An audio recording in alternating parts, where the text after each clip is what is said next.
Hello everyone. In this video, I will discuss on a very sensitive topic that at present whole country is concerned with. That is, will the Constitution and Fair Investigation of Sexual Harassment Committee on CJI Gogoi affect a common woman? However, before discussing anything on this topic, I would like to add a disclaimer. That is, this video is not at all intended to support the allegation of a former woman employee of Supreme Court, nor to question on CJI's character or disrepute the judicial system, but rather it only will analyze the issue and possible outcome of fair investigation. So, now let's begin with the topic. The whole country is concerned on the allegation of sexual harassment that put on the Chief Justice of India by a 35-year-old woman who was working at the Apex Court of India. It is in fact not only an illegal but also immoral and heinous allegation. So if it is true, then it would be the most heinous crime in the Indian judicial system. And if it is false, then it would be most heinous allegation as it involves Chief Justice of India. Whatever it would be.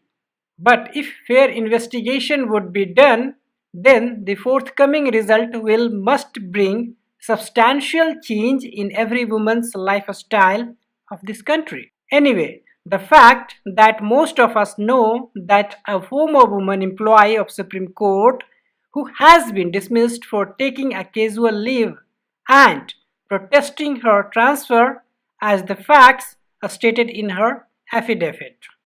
The story doesn't end here, but rather her husband, who was in Delhi police service, and her brother-in-law, who was also an employee of judicial system, were dismissed by resurrecting some old settled cases. Amidst all such a lengthy affidavit filed by the former Supreme Court employee and putting the allegation of sexual harassment is of course raises many questions. The first question is how an employee can be dismissed only on the basis of taking a casual leave and protesting her transfer. The second question centers around the remedial action that suo motu taken by the Supreme Court under the read jurisdiction of the Chief Justice sitting on the bench but not passing the order signed by Justice Khanna and Justice Mishra. Next, the third question centers around the surrounding story of the allegation that woman employee put against the CJI Ranjan Gogoi.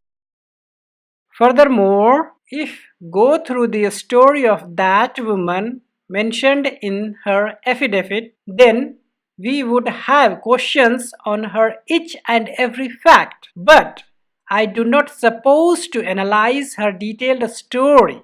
Rather, I am interested in discussing the possible result. So, there could be two possible outcomes of the fair investigation of the Sexual Harassment Committee as follows. The first one is the Chief Justice of India, Ranjan Gogoi, might found innocent and just the victim of a personal animosity of a former woman employee of the Supreme Court.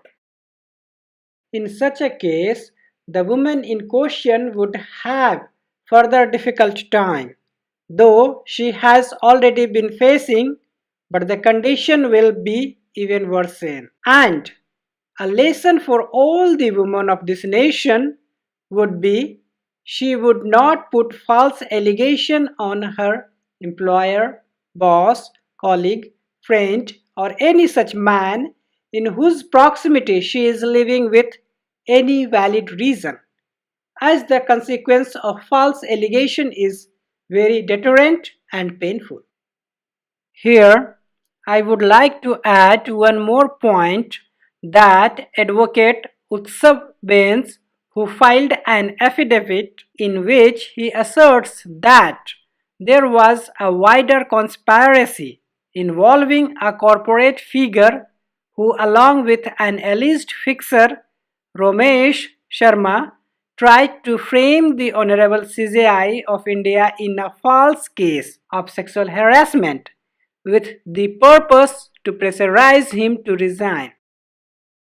In such a case, if this allegation against the CJI would not be addressed properly and punished all the masterminds behind this, then its result will be disastrous, because in future any woman can use such allegation as weapon to get her professional as well as personal demands fulfilled, and might become a trend of such type, which would make it difficult to maintain the disciplinary decorum and fair regulation of any institution. On the contrary, the second outcome may be the Chief Justice of India, Ranjan Gogoi, might found guilty. If the outcome would be this, then definitely it would be embarrassing moment for all of us, as its result will be positive as well as negative. The positive result will be it would be the greatest example of rule of law, equality before the law, and equal protection of laws and due process of law.